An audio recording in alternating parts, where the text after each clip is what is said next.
এই সাগরের নিচে কি আছে? এই সাগরের নিচে আছে আগুন। কি আছে? আগুন। কিয়ামতের মাঠে এই বঙ্গোপসাগরে আগুন লেগে যাবে। মানুষ কি বিশ্বাস করতে পারে? এখন যে সাগরটা দেখছেন পানি ভর্তি মহাসাগর, এখানে আগুন লেগে যাবে। আগুন দিয়ে সাগর জ্বলতে থাকবে। কিয়ামত যদি কেউ চোখে দেখতে চায়, সে যেন সূরা তাকবীর পড়ে। কোন সূরা? সূরা তাকবীর। আমপারায় দেখবেন সূরা তাকবীর আছে।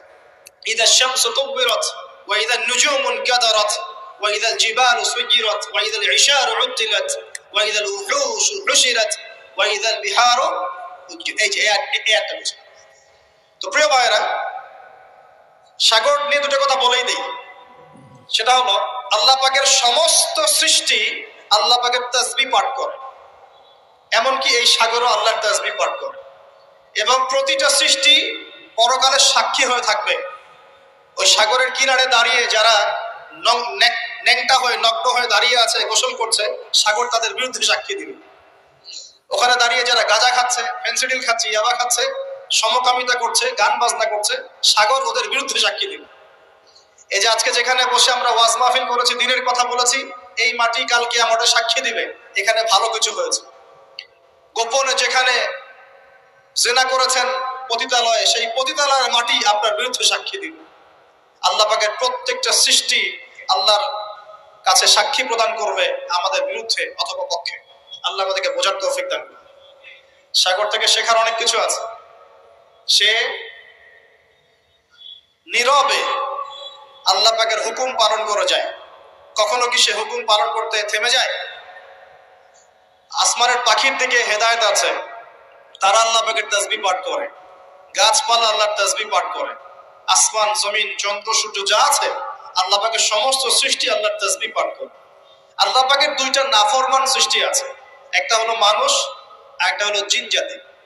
এই দুটোই সবচেয়ে নাফরমান সৃষ্টি। ওইদিকে আমি পরে আসছি। সাগর কি শেখায়? বিনয়ী হতে শেখায়। কারণ সে অনেক শক্তিশালী।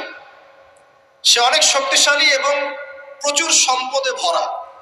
এই সাগর এই পুরো এলাকার বা পুরো দেশের কোটি কোটি মানুষের রিজিকের উৎস।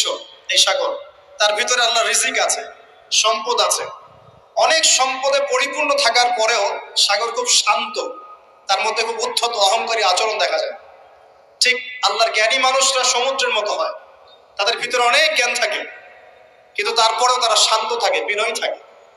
আর যাদের ভিতরে সম্পদ কম, তাদের লাফালাফি বেশি। কথা বুঝতে পারছেন?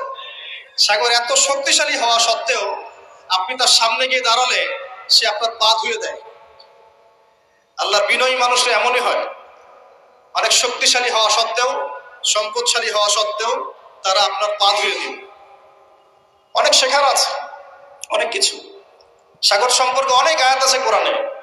যখন সাগরে নৌযান চলাচল করে, তখন আল্লাহ পাক যদি ঝড় ঝাপটা দেন, প্রাকৃতিক কোনো বিপর্যয় দেন, তাহলে মানুষ মুখলেস ভাবে আল্লাহকে ডাকা শুরু করে। যখন সে সেখান থেকে উদ্ধার পায়, আল্লাহ পাক উদ্ধার করে দেন, বিপদ থেকে বাঁচিয়ে দেন, আবার সে আল্লাহর সাথে শিরক করা শুরু করে। এই আয়াতগুলো সূরা ইউনূসের মধ্যে আছে। তো আমরা চেষ্টা করব সাগরের মতো সম্পদশালী হওয়ার জন্য। সম্পদশালী ভিতর থেকে, ভিতরে সম্পদ থাকবে, যেমন ভিতরে জ্ঞান থাকবে, কিন্তু বাইরে বিনয়ী ভাব থাকবে।